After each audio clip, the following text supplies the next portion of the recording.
एक दिन सुबह सुबह मुंबई पुलिस के कुछ जवान आगरा की एक मुस्लिम बस्ती में एक फोटो को हाथ में लेकर तलाशते हुए घूम रहे थे। और वो जगह जगह पूछ रहे थे कि भाई इस आदमी को आपने देखा है या नहीं देखा है। पुलिस की लाख कोशिशों के बावजूद कोई भी व्यक्ति उस फोटो को बिल्कुल भी पहचान नहीं पा रहा था। और पुलिस करीब 4 घंटे तक पूछताछ तलाश करती हुई लगातार जब घूम रही थी, परेशान हो रही थी, क्योंकि पुलिस को कोई उचित जवाब नहीं मिल पा रहा था। तो पुलिस अब मायूस होकर वहां से लौट पड़ती है। पुलिस अभी लौटती है आगरा के उस थाने में, और वहां जाकर पुलिस उस फोटो को दिखाती है उन जवानों को जो कि उत्तर प्रदेश पुलिस के जवान हैं, और उनसे कहती है कि आपने इस तरीके के या ऐसे दिखने वाले व्यक्ति को देखा है। तो वो सभी जो पुलिस के जवान हैं वो सब मना कर देते हैं और कहते हैं कि हमारे पास हमारे पुलिस रिकॉर्ड में इस प्रकार का कोई भी व्यक्ति नहीं है।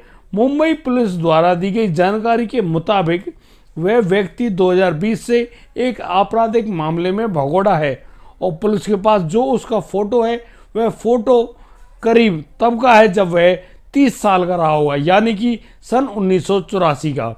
उस समय वह व्यक्ति कैसा दिखता था, जैसा भी दिखता था उसके फोटो पुलिस के पास मौजूद था। लेकिन पुलिस को अब कहीं पर भी कोई भी जानकारी नहीं मिल पा रही थी आखिर वह व्यक्ति कौन है और कहां पर मौजूद है। दोस्तों, इसी तलाश में अब पुलिस के पास लगातार खोजबीन करने के बाद पुलिस को जानकारी मिलती है कि इस व्यक्ति की खबर एक हलवाई दे सकता है। दोस्तों, उस हलवाई के पास जब पूछा जाता है और उससे बात की जाती है तो कहा जाता है कि यह दाऊद बंधु नाम का एक व्यक्ति है, और इस व्यक्ति को वह हलवाई जानता है क्योंकि वह हलवाई ही उसके बेटे की शादी में खाना बनाने के लिए गया था। दोस्तों, पुलिस को जैसे कि एक अंधेरे में उजाला मिल जाता है, और जब पुलिस उस हलवाई के द्वारा बताई गई उस जगह पर पहुंचा जाता है तो पुलिस भी हैरान रह जाती है। जिस व्यक्ति को वो ढूंढ रहे थे वह व्यक्ति तो एक बुजुर्ग व्यक्ति है, और उसको जिसकी उम्र करीब 70 साल है, उसके बेटे भी हैं और पोते पोतियां भी हैं, जिनके बीच में वह वृद्ध व्यक्ति जी रहा है और अपनी ज़िंदगी काट रहा है। जब पुलिस उसको पूछती है कि क्या तुम ही दाऊद बंधु खान हो, तो वह हामी में सर हिलाता है, और पुलिस अब तत्परता दिखाते हुए उस दाऊद को उसके घर से गिरफ्तार करके जैसे ही ले जाने लगती है, सभी लोग बड़ी हैरानी से उनके चेहरे की तरफ देख रहे होते हैं और कहते हैं कि इस व्यक्ति ने ऐसा क्या जुर्म कर दिया जो इसको इस वृद्ध अवस्था में भी गिरफ्तार किया जा रहा है। दोस्तों, जब उस पूरे मामले को जाना गया तो सभी के पैरों तले जमीन खिसक गई, और अब वह व्यक्ति बेगुनाह तो है, लेकिन वह कानून की दृष्टि में बिल्कुल भी बेगुनाह नहीं है। उसके खिलाफ तो एफआईआर दर्ज हुई पड़ी है। लेकिन सबसे बड़ी मज़ेदार बात यह है कि जिस मामले में वह गिरफ्तार हुआ है उसमें उसके प्रति गवाही देने वाले जो 2 व्यक्ति हैं वो दोनों लोग अब इस दुनिया में मौजूद नहीं हैं।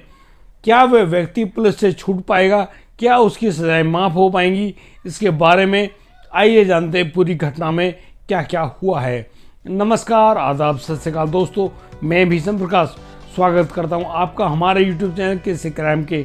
और दोस्तों, पूरी घटना की जानकारी के लिए आप बने रहिए हमारे साथ वीडियो में अंत तक। और दोस्तों, हमें सब्सक्राइब करना और नोटिफिकेशन की बेल को दबाना बिल्कुल ना भूलें, ताकि हमको पता चलता रहे कि आपको हमारी ये वीडियो पसंद आ रही हैं और आप लोग हमको भरपूर प्यार दे रहे हैं।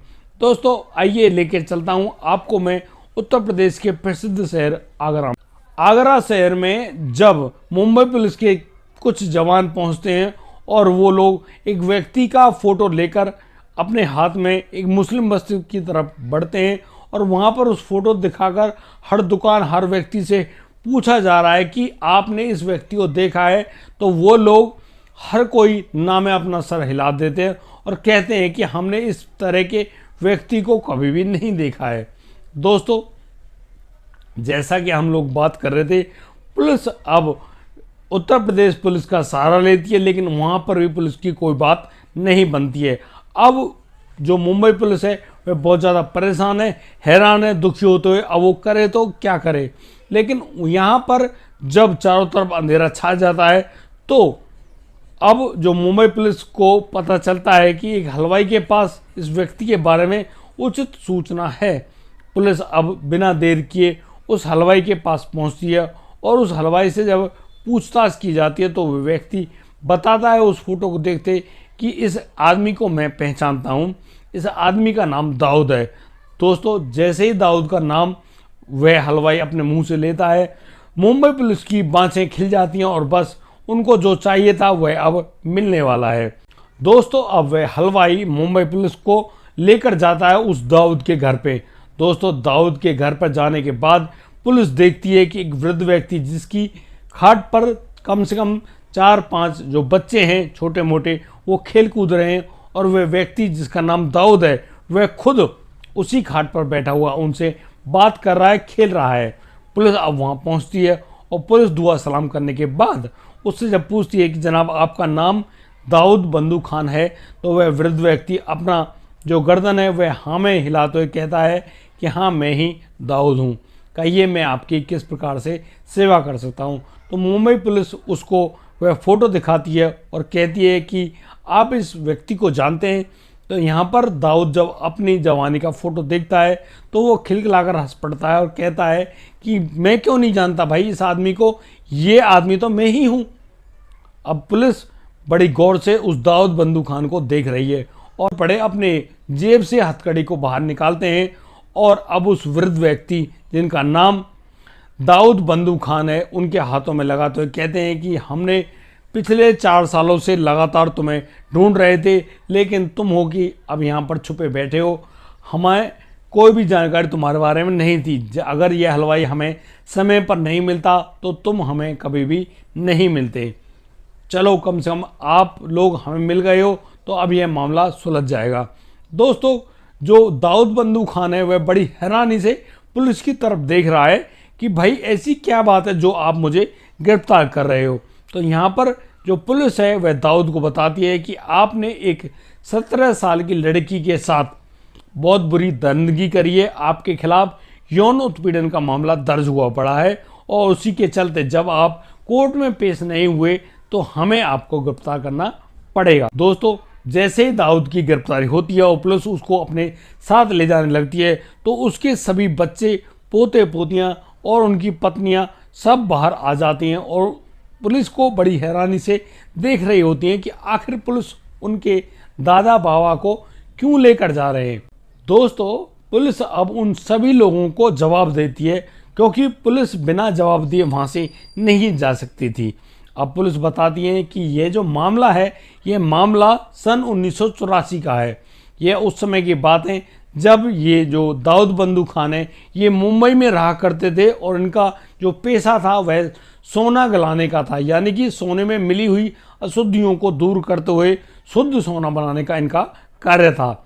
और इनकी अब जो आंखें चार हो जाती हैं एक 17 साल की लड़की से, वह लड़की उस व्यक्ति के प्यार में या फिर ये व्यक्ति उसके प्यार में बंध जाता है। इसी मामले के खिलाफ उस लड़की की माँ हो जाती है।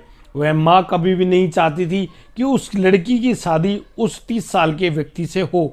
यहाँ पर लड़की की उम्र नाबालिग होती है और अब लड़की की जो माँ होती है वह उस व्यक्ति यानी कि दाऊद बंदू खान के खिलाफ एक यौन उत्पीड़न का मामला दर्ज करवाती है। दोस्तों, जब यह मामला दर्ज करवा दिया जाता है तो दाऊद बंदू खान को सख्त हिदायत मिलती है और वह अब उस घर में जाकर उस लड़की की माँ को साफ साफ शब्दों में कह देता है कि मैं ऐसा कुछ भी नहीं करूँगा, जब आपकी बेटी बालिग हो जाएगी मैं उसके बाद ही आपकी बेटी से शादी करूँगा। दोस्तों, यह मामला उस समय तो शांत हो जाता है, लेकिन जैसे वे लड़की 18 साल की होती है उनका प्यार प्रसंग आगे बढ़ रहा होता है और जैसे ही उस लड़की की उम्र 18 साल को पार कर जाती है, अब वह जो दाऊद बंदू खान है वह अब उस लड़की की माँ के पास जाता है और कहता है कि उस लड़की की उससे शादी करा दी जाए। दोस्तों, यहाँ पर उस लड़की की माँ भी राजी हो जाती है और अब दाऊद बंदू खान की उसी लड़की से शादी करा दी जाती है जिसके खिलाफ उसको यौन उत्पीड़न के मामले का सामना करना पड़ा। दोस्तों, अब दाऊद बंदू खान उस लड़की के साथ हंसी खुशी बड़े प्यार से रह रहा होता है। और दोस्तों उसी और दोनों के प्यार के चलते अब उनको एक बेटे की प्राप्ति होती है, यानी कि उनको एक बेटा होता है। और जैसे ही वह बेटा होता है अब वो दोनों निर्णय कर लेते हैं कि अब वे मुंबई में नहीं रहेंगे, वो लोग चले जाएंगे आगरा। और दोस्तों आगरा में आने के बाद यहाँ पर वो दोनों घर लेकर बड़े प्यार से रह रहे होते हैं। यहाँ दाऊद बंदू खान और उस लड़की की और भी कई औलादें होती हैं और सभी लोग बड़े हंसी खुशी बड़े प्यार से रह रहे होते हैं। लेकिन दोस्तों यहाँ पर उस दाऊद से एक बहुत बड़ी गलती हो जाती है। दोस्तों जो दाऊद बंदू खान होता है वह शादी तो करता है उसी लड़की से जिस लड़की के खिलाफ उस पर मुकदमा दर्ज हुआ था यौन उत्पीड़न का।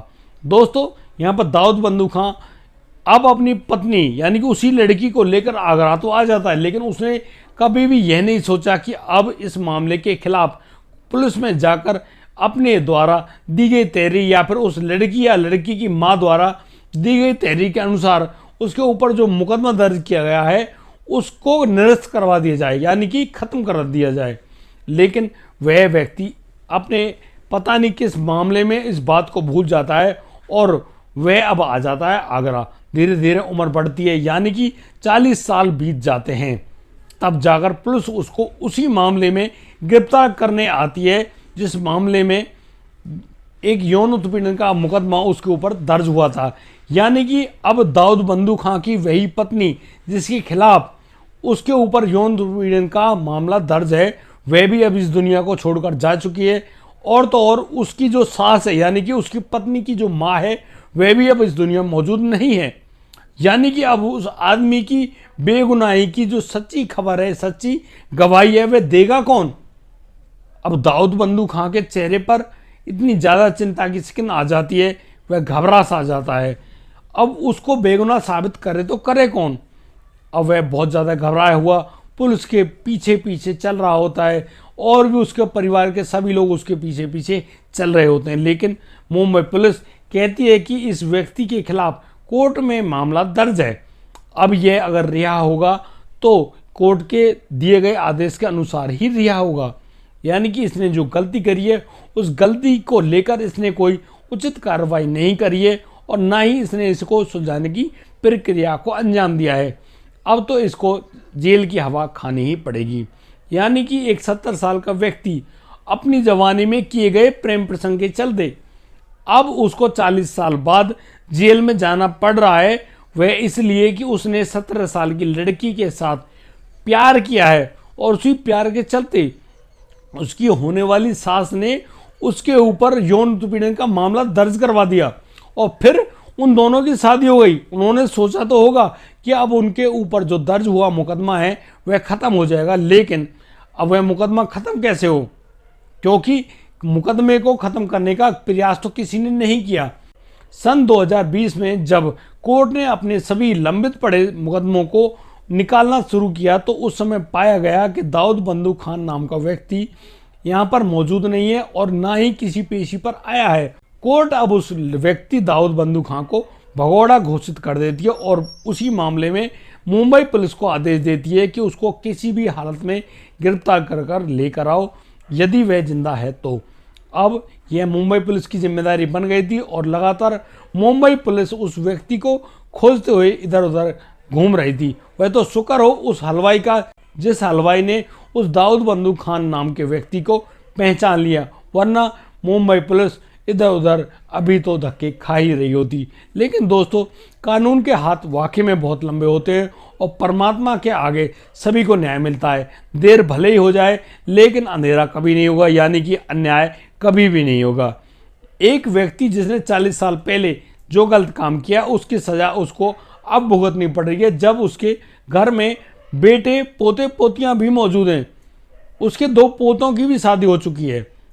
70 साल का वृद्ध व्यक्ति जब पुलिस की गाड़ी में बैठा तो पूरे मोहल्ले ने, पूरी मुस्लिम बस्ती ने दांतों तले उंगली दबा ली। दोस्तों यहाँ पर न्याय की वाकई में जीत हुई। आदमी कितना ही साध्य समझदार या बुद्धिमान क्यों ना बनता हो, उसको एक ना एक दिन पुलिस के हत्थे चढ़ना ही होता है और कानून का सामना करना ही पड़ता है। दोस्तों मैं उम्मीद करता हूँ आपको हमारी यह सुनाई गई रिपोर्ट अवश्य पसंद आई होगी। और दोस्तों, यदि ऐसा है तो हमारी वीडियो को लाइक करें, कमेंट करें, शेयर करें और हाँ, सब्सक्राइब करना बिल्कुल ना भूलें। दोस्तों, अब दीजिए मुझे इजाज़त, मिलता हूँ कल रात, लाता हूँ एक नया सनसनीखेज मामला। तब तक के लिए आप बढ़िया रहें, अपना और अपनों का ख्याल रखते रहें। जय हिंद, जय भारत।